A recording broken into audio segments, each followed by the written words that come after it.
میں نے جب سے آپ کھولی ہے، میرے بہت سارے بمبئی کے صحافی دوست ہیں، انہوں نے مجھ سے پوچھا کہ حضرت کیا واقعی آپ کے یہاں 40 پاروں کا قرآن ہوتا ہے؟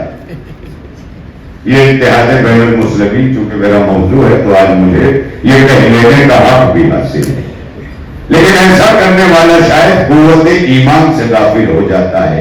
اتنا یاد رکھیے گا کہ خدا کی قسم جس قرآن پاک کو نازل کر کے اللہ تعالیٰ نے خود ذمہ داری لی ہو کہ میں ہی اس کا محافظ ہوں، تو کوئی فرقہ اسے نہ پارے بڑھا سکتا ہے نہ گھٹا سکتا ہے، نہ آیت بڑھا سکتا ہے نہ گھٹا سکتا ہے۔ کسی فرقے پر یہ الزام فرقے پر الزام نہیں ہے، یہ اللہ تعالیٰ پر الزام ہے۔ معاذ اللہ، یہ بات بڑی جرأت سے کہتا ہوں اور میں جرأتی سے کہتا ہوں، میں کبھی میدان خطابت میں غافل ہو کے بات نہیں کرتا، اور ہر وہ فرقہ پرست طاقت جو سامنے ہو آنکھوں میں آنکھیں ڈال کے بات کرنے کا عادی۔ لہذا میں عالم اسلام سے گزارش کروں گا کہ دور حاضر میں جو وقت کی اہم ضرورت ہے، وقت کے ساتھ ساتھ گزارش کروں گا کہ فرقے فرقوں سے قریب آئیں اور وہ مسائل جو مشترک ہیں ان مسائل پر ایک دوسرے سے قربت حاصل کر کے ڈسکس کر کے ایک دوسرے سے کھلے اور ملے۔ بغیر اس کے ممکن نہیں ہے۔ آگ، پانی، مٹی، ہوا، اسے عناصر اربعہ بھی کہتے ہیں، اور وہاں بھی ہے اگنی، جل، یہ تمام چیزیں چار تک وہاں بھی بولے جاتے ہیں۔ جو فطری چیز ہے، نیچرل ہے، فیکٹ ہے، اسے کوئی نہیں جھٹلا سکتا۔ ہمارا جسم، ہماری باڈی، ہمارا شریر، یہ جو نرمان ہوتا ہے، یہ تعمیر پاتا ہے، جسے جسم کہتے ہیں، یہ خود آگ، پانی، مٹی، ہوا، یہ چار متضاد چیزوں کا مجموعہ ہے۔ آگ اپنی الگ اثر رکھتی ہے، پانی اپنا الگ اثر رکھتا ہے، ہوا اپنا الگ اثر رکھتی ہے، لیکن اللہ تعالیٰ نے انسانی اجسام کی تشکیل کے لیے ان چاروں عناصر کو اکٹھا کر دیا۔ اب چاروں عناصر کا ایک مقصد ہے کہ ہم اس لیے ایک رہیں تاکہ حیات آگے چلے۔ ان کا مقصد کیا ہے کہ حیات آگے بڑھے، کائنات آگے بڑھے۔ اگر یہ بکھر جائیں گے تو جسم انسانی نابود ہو جائے گا، ختم ہو جائے گا، معدوم ہو جائے گا، نہیں رہ جائے گا۔ تو ایسی صورت میں آگ، پانی، مٹی، ہوا ایک دوسرے کو برداشت کر کے بھی ساتھ رہتے ہیں کہ تاکہ حیات آگے بڑھے۔ اسی طرح اس ملک میں ہمیں آگ، پانی، مٹی، ہوا ہوتے ہوئے بھی اسی طرح مل کے رہنا ہے تاکہ اس ملک میں اسلام اور مسلمان باقی ہو۔ یہ یاد رکھیے گا، اس کے بغیر یہ ممکن نہیں ہے، اور یہ اتحاد بہت بڑی ضرورت ہے۔ دشمن طاقتوں نے اپنے اپنے ایجنٹ مسلکوں میں بھیج کر جس طرح سے مسلکی پروپیگنڈا کی دھجیاں اڑائی ہیں، اس پر بھی سوچنا پڑے گا۔ ابھی میں نے آیت کریمہ، آیت قرآنیہ جس کی تلاوت کا شرف حاصل کیا، 114 سورہ قرآن مجید کے، سورۃ حمد، سورۃ بقرہ، سورۃ آل عمران، سورۃ آل عمران کی آیت نمبر 103، جس میں اللہ پاک ارشاد فرما رہا ہے وَاعْتَصِمُوا بِحَبْلِ اللَّهِ جَمِيعًا وَلَا تَفَرَّقُوا۔ اللہ کے رسی کو مضبوطی سے پکڑے ہو۔ ہر جگہ رسی کا تصور ہے، اس کو پکڑے رہو، یعنی رسی چھوٹی تو ابتلا ہوا۔ اب زندگی اسی احتیاط سے گزارنی ہے کہ وہ رسی نہ چھوٹنے پائے۔ اس رسی کا نام ہے عقیدہ، اس رسی میں عقیدہ توحید ہے، اس رسی میں عقیدہ رسالت ہے، اس رسی میں عقیدہ قیامت ہے۔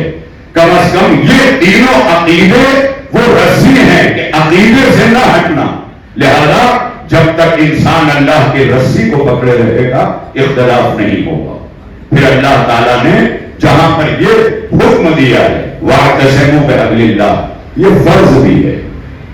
جہاں آرڈر آ جائے قرآن کریم میں کسی چیز کا، یہ ہمارے علماء اکابر تشریف فرما ہیں، جہاں آرڈر آ جائے، حکم آ جائے، امر آ جائے، صیغہ امر کا استعمال ہو، وہاں پر وہ حکم بن جاتا ہے، اور جو حکم بن جائے اسے فرض کہا جاتا ہے، اور جس سے منع کر دیا جائے وہ حرام بن جاتا ہے۔ فرض اور حرام یہی ہے۔ اس کا مطلب قرآن پاک نے قیامت تک جن کا ایمان قرآن پر ہے، جن کا ایمان قرآن پر ہے، اب یہاں بات مسلک کی نہیں ہے، جہاں قرآن ہے، جہاں جہاں قرآن کے بغیر، اس پر ایمان کے بغیر کوئی مسلمان نہیں بن سکتا۔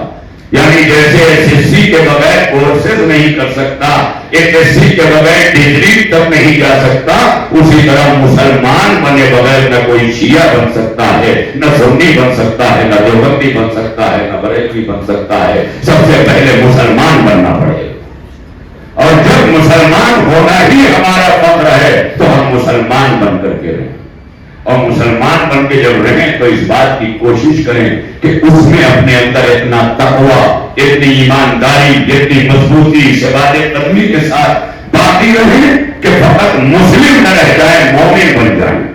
اور جب مومن بن جائیں گے تو علامہ اقبال کہیں گے کہ کافر کی یہ پہچان کے آفاق میں گم ہے، کافر کی یہ پہچان کیا آفاق میں گم ہے، اور مومن کی یہ پہچان کے گھس گھس میں ہے آفاق۔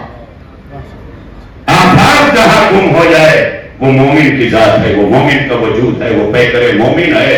جہاں آفاق سما جاتا ہے، آپ سوچیں اب ایک چھچلا ہوا ظرف وہ کہاں سے مومن ہو سکتا ہے؟ مومن مدبر ہوگا، حکیم ہوگا، دانا ہوگا، ہوشیار ہوگا، چالاک ہوگا۔ یہ تمام چیزیں مومن کی نشانیوں میں ہیں۔ کافر ہے تو شمشیر پہ رکھتا ہے بھروسہ، مومن ہے تو بے تیل بھی لڑتا ہے سپاہی۔ آج یہی زمانہ آ گیا ہے کہ لاکھ شمشیریں اٹھی ہوئی ہوں، لیکن اگر ایمان کی قوت کو آگے بڑھا دو، اور اس ایمان کی قوت میں سب سے پہلی قوت اس اتحاد کی قوت ہے جو وقت کی اہم ترین ضرورت ہے۔ اسے آپ کو تسلیم کرنا پڑا گا ہمیں، آپ کو یہ نہیں کہ فقط ایک جلسہ کر دیا اور وہاں الگ الگ ٹوپیوں کے رنگ میں کوئی مزار کی چادر اوڑھ کے بیٹھ جائے، کوئی جو ہے وہ لکھنؤ کی ٹوپی لگا لے، کوئی جو ہے بریلی شریف کا سرما لگا لے، بولے اتحاد ہو گیا۔ سرما بریلی کا، ٹوپی وہاں کی، شیروانی علی گڑھ کی، یہ تمام چیزیں اکٹھا بیٹھ کے اتحاد ہو گیا۔ تو معاف کیجیے گا، یہ ہمارے ملک کے پولیس اسٹیشنوں میں جس طرح 4 بچوں کو 4 رنگوں کا لباس پہنا کر اتحاد کا نعرہ دیا جاتا ہے، ہمیں ایسا اتحاد نہیں چاہیے جو کپڑے کے رنگ دکھا کر کے پیش کیے جائیں۔ ہمیں وہ اتحاد چاہیے جو دلوں کو دلوں سے جوڑ کر ایک دوسرے کو سینے سے لگانے کے قابل بنا۔ یہ اتحاد ہونے چاہیے، اور یہ اتحاد عملی ہوگا جب تک ہم عملی طور پر، اور یاد رکھیے جسم اور روح یہ 2 چیزیں ہیں جس کے مجموعے کا نام ہے انسان۔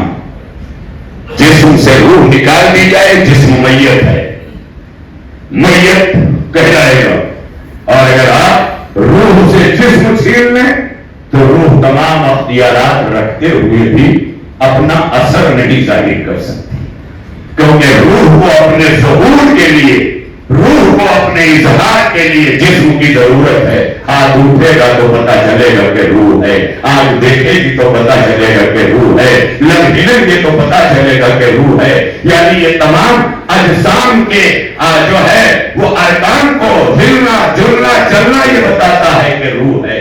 اس کا مطلب یہ ہے کہ ایک پیکر کے لیے، انسان کے لیے، حیات کے لیے جسم بھی چاہیے اور روح بھی چاہیے۔ اسی طرح سے یاد رکھیے گا، قدرت نے بھی بتایا کہ جیسے ایک جسم اور ایک روح مل کر انسان بنتا ہے، اسی طرح سے ایمان اور عمل مل کر کے اسلام بنتا ہے۔ لہذا ایمان اور عمل دونوں کی ضرورت ہے۔ تقریر کر کے اتحاد پر بولنا یہ بڑا آسان ہے، اس لیے ضرورت اس بات کی ہے کہ ہم کو بیٹھ کر یہ طے کرنا ہوگا۔ ہمارے ملک میں ان تمام تر مسالک کی آماجگاہ آل انڈیا مسلم پرسنل لا بورڈ ہے، اور بڑے اعتراض کے ساتھ اس میں سب کو رہنمائی دی گئی، لیکن اس کے باوجود بھی کچھ لوگوں کو بدہضمی ہوئی اور مسلکوں کے نام پر پرسنل لا بورڈ بنانے کی ہوا چلی، لیکن وہ سارے ختم ہو گئے، مسلم پرسنل لا باقی ہے۔ اس کا مطلب جیسے تمام چیزیں ختم ہو کر کے پرسنل لا باقی ہے، اسی طرح ایک دن آئے گا کہ یہ سارے مسلک ختم ہوں گے اور اسلام باقی رہے گا۔ یہ دیکھیے گا آپ اپنی آنکھوں سے، اللہ کا وعدہ ہے کہ اس زمین کو عدل سے بھرے گا، اور عدل تبھی ہوگا کہ جب نمازوں کے لیے خالی مسجدیں نہ بھری جائیں۔ آج بس میرا وقت زیادہ ہو جائے گا، زیادہ دیر تک بولنے کا میں عادی ہوں، کئی گھنٹے بولتا ہوں۔ مولانا قبلہ عمران محفوظ رحمانی صاحب یہ بڑی مشفقانہ سماعت میرے ساتھ رکھتے ہوئے مسکرا کر میری تعریف کیا کرتے ہیں، اور ظاہر ہے کہ بزرگوں کی یہ مسکراہٹ ان کی رضا کی دلیل بنتا ہے۔ یہی تو ہم چاہتے ہیں کہ ہم وہ کریں کہ مشیت مسکرا اٹھے۔ میرا مذاق طبیعت ٹھکانہ ڈھونڈتا ہے، سنا ہے تیرا کرم بھی بہانہ ڈھونڈتا ہے۔ آج یہ شاید ڈائمنڈ ہار میں بیٹھ کر ایک بہانہ بن جائے، اور یہی نقطۂ اتحاد ایک تحریک بن کر کے پورے ملک میں چلے کہ آج مسلمانوں کو مسلمان ہونے کی ضرورت ہے، کیونکہ فرقہ پرست جب امام باڑوں کی طرف پڑھتے ہیں تو شیعہ کہہ کے نہیں پڑھتے، مزاروں کی طرف پڑھتے ہیں تو صوفی کہہ کے نہیں پڑھتے، مسجدوں کی طرف پڑھتے ہیں تو دیوبندی کہہ کے نہیں پڑھتے، بلکہ مسلمان کہہ کے ہر جگہ پڑھتے ہیں۔ تو جب فرقہ پرستوں کی زد پہ مسلمان ہے تو مسلمان بن کے رہنا ہوگا۔ یہ اگر مسلمان بن کر کے نہیں ہے تو فرقہ پرستی کو فائدہ پہنچتا رہے گا، پہنچتا رہے گا۔